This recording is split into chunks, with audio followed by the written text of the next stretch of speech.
राधे प्यारे भक्तों, आज जो प्रश्न आया है वह केवल एक परिवार का नहीं है, बल्कि भारत के करोड़ों घरों के मन में बैठा हुआ है।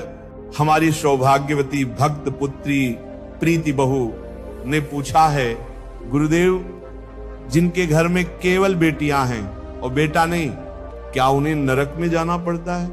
क्या बेटा होना अनिवार्य है? बेटा, सबसे पहले तो मैं कहना चाहूंगा, ये सोच ही गलत है कि केवल बेटा ही माता पिता का उद्धार कर सकता है।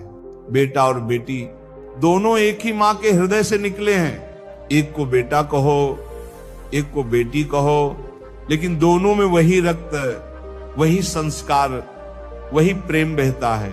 शास्त्र में लिखा है, सतपुत्र समा कन्या यदि पात्र प्रदीते, अर्थात यदि बेटी को योग्य धर्म मार्गी संस्कारवान वर को दिया जाए तो वह 100 बेटों के बराबर होती है।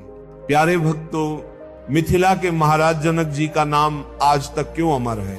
क्या उनके बेटों के कारण? नहीं, उनकी पुत्री सीता माता के कारण, जिन्हें जग जननी जानकी कहा जाता है। रामचरितमानस में आता है, जनक सुत जग जननी जानकी। जनक जी का नाम उनकी बेटी के कारण संसार में अमर हो गया। अब एक और प्रश्न आता है, श्राद्ध और पिंडदान का क्या होगा? तो सुनो, हमारे यहां परंपरा में पहले द्वाहित्र यानी बेटी का बेटा का पिंड लिया जाता है, फिर पौत्र का, अर्थात बेटी भी अपने माता पिता के उद्धार में उतनी ही सक्षम है जितना बेटा।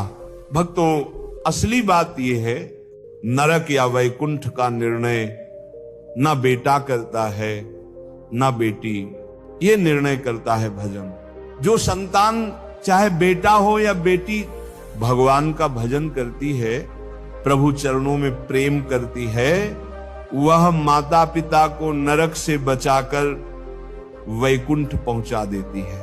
संत दोहा कहते हैं, राम भजत बिटिया भली, प्रभु पद विमुख ना पूत।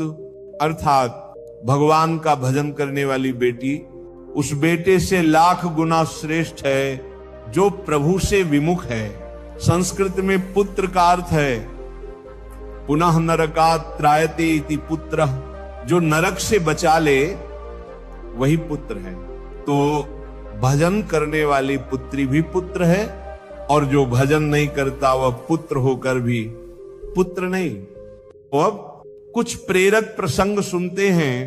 पहला प्रसंग जनक और सीता का।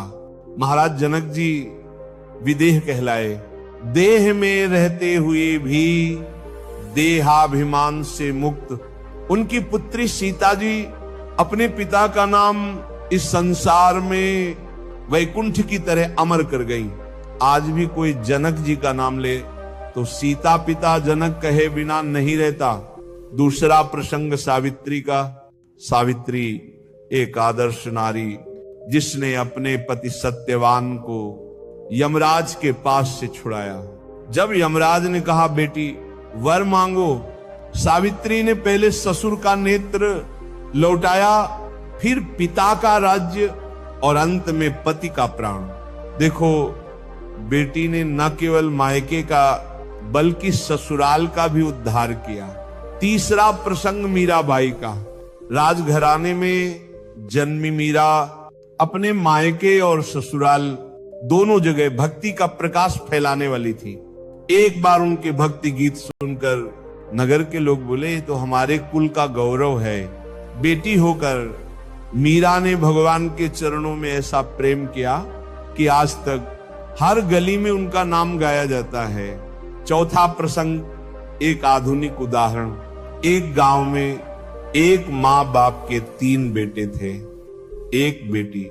बेटे शहर जाकर अपने परिवार में व्यस्त हो गए, और वही बेटी दूर ससुराल में रहते हुए भी हर महीने चुपचाप माता पिता की सेवा के लिए पैसे भेजती रही।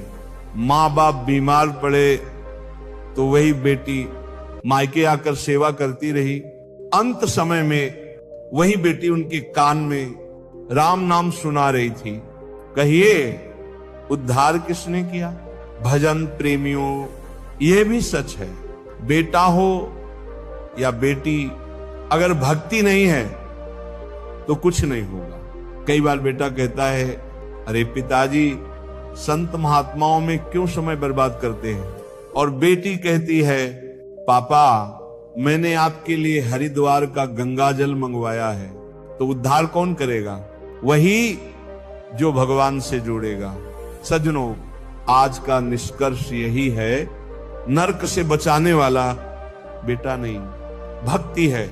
बेटा हो बेटी हो, अगर प्रभु के चरणों में है, नाम सुमिरन कर रहा है, तो माता पिता को नरक से बचाकर वैकुंठ पहुंचा देगा। इसलिए माता पिता ये सोचकर दुखी ना हो कि बेटा नहीं है, बल्कि ये सोचें मेरे बच्चे, चाहे बेटे हों चाहे बेटियां, क्या भगवान के भक्त हैं? अगर हैं तो नरक की चिंता छोड़ दो और प्रभु के चरणों की ओर देखो। शबरी तर गई राम भजी, धुंधकार बा सब नाश। भजन से अंधकार मिट जाता है, नरक दूर हो जाता है और जीवन का नाविक स्वयं भगवान बन जाते हैं।